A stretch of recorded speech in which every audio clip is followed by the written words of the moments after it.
In this lecture, we'll be learning about the basics of operating system. We will discuss briefly about the operating systems, the OS components, its history, and its implications in modern technology. Before moving directly to operating systems, what is that process in which a computer gets initialized? The process that initializes all our hardware components in a computer and gets them to work together. The bootstrap process. Booting is the initial set of operations that a computer system performs when electrical power is switched on with the basic aim of loading the operating system.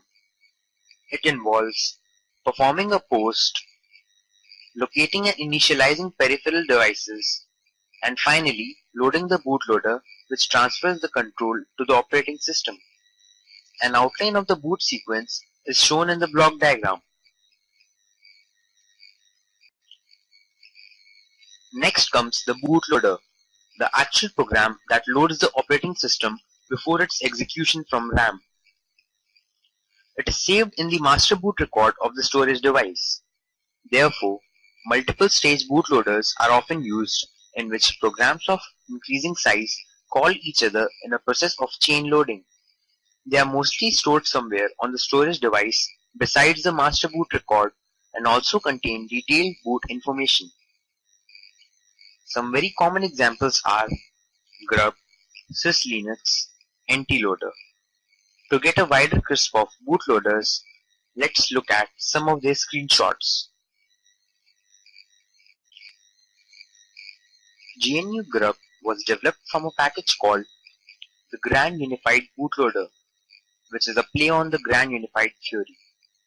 Predominantly used for Unix-like systems, most Linux distributions use Grub as its bootloader. A yet another bootloader for the Linux operating system is the syslinux, which runs on an MS-DOS or Windows FAT file system.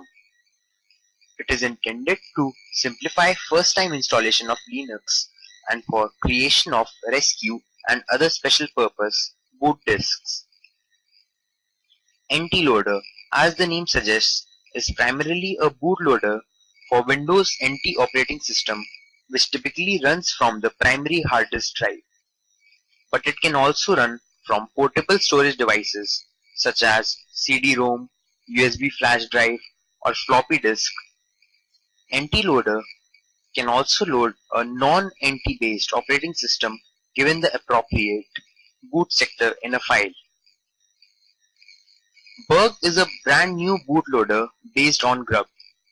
It uses a new object format which allows it to be built in a wider range of OS, including Linux, Windows, etc. It also has a highly configurable menu system which works in both text and graphic mode. Additional features like stream support and multiple input-output device are also planned. Next we have an operating system. Now what is an operating system? An operating system is the backbone of a computer managing both software and hardware resources. Operating systems are responsible for everything from the control and allocation of memory to recognizing input from external devices and transmitting output to computer displays. The major goal of an operating system is to manage and mediate sharing of resources such as devices and processes and create an interface between the user and the hardware. Most operating systems are Unix and Unix-like, for example, Linux and Mac OS. One of the major operating systems used these days is Windows, which we all know. Next we have advantages of an operating system. Operating system has many advantages. For the end user, it helps to get things done quickly. For the application programmer, it helps in using programming languages and call library routines without caring about hardware level details.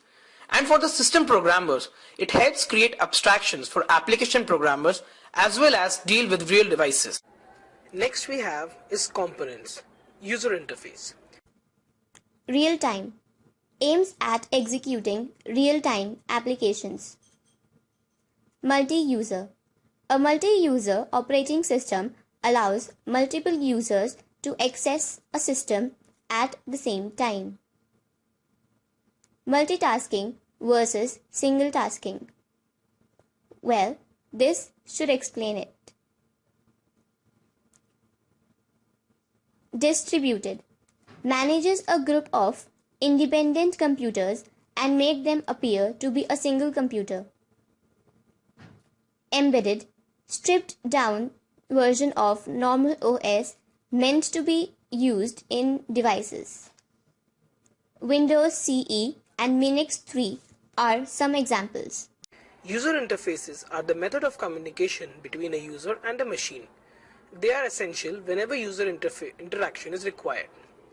Now they are commonly referred to as human-computer interface and man-machine interface. Now there are two types of user interfaces, namely graphical user interface GUI, which means there is a presence of a visual environment, and secondly command line interface, that means the commands are typed. Graphical user interface. They are more widely used than the command line interface. They mostly follow the Vim paradigm, that is window, icon, menu and a pointing device, but this is not the case for smaller devices. Some of the earliest machines to use GUI were Xerox Alto and Apple Lisa. Many operating systems allow users to change the user interface, especially on Unix and Unix-like operating systems like GNU, BSD, such as GNOME, KDE, etc. Next we have is command line interface. They are generally not preferred due to the steep learning curve, but are much faster than the GUIs if mastered. A command line interrupter is usually called a shell. Most operating systems have support for shells. For example, Bash, CSH, SH, etc. for Unix and Unix-like systems, and PowerShell and CMD for Microsoft Windows. Well, as you can see in the two images, one is of the PowerShell and the other is of a Bash. Processes. A process is an instance of a computer program in execution which contains the program code and its environment, like memory. An operating system can be multitasking or single tasking. Multitasking in operation systems is achieved through time sharing, that is, switching between processes rapidly to make it seem like many of them are being performed simultaneously, which is also sometimes referred to as concurrency. Every process is assigned a priority. Memory accesses and device interactions are managed by kernel. The kernel also provides a way for processes to interact with each other, which is called inter-process communication or IPC. This is a screen capture of various processes that are running on a Linux operating system. Kernel. The kernel acts as the interface between application and the actual hardware. It is the most important part of an operating system and are mostly specific to an operating system. The basic facilities: resource management, process management and IPC. A means for processes to access these facilities. The main categories of kernels are monolithic kernels, microkernels, hybrid. Kernels manage hardware resources using device drivers. Device drivers. Device drivers are programs which are used to communicate with a particular device. They are hardware dependent and kernel specific. They act as a translator between system calls and device specific calls and vice versa.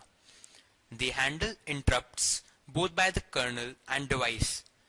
And also they can either be a part of a kernel or run as a user application. Now the question that arises: when an application makes an access to a hardware device, which different components come into use? Now the different components that come into use are the kernel and the device driver at the software level, and the bus and the controller at the hardware level.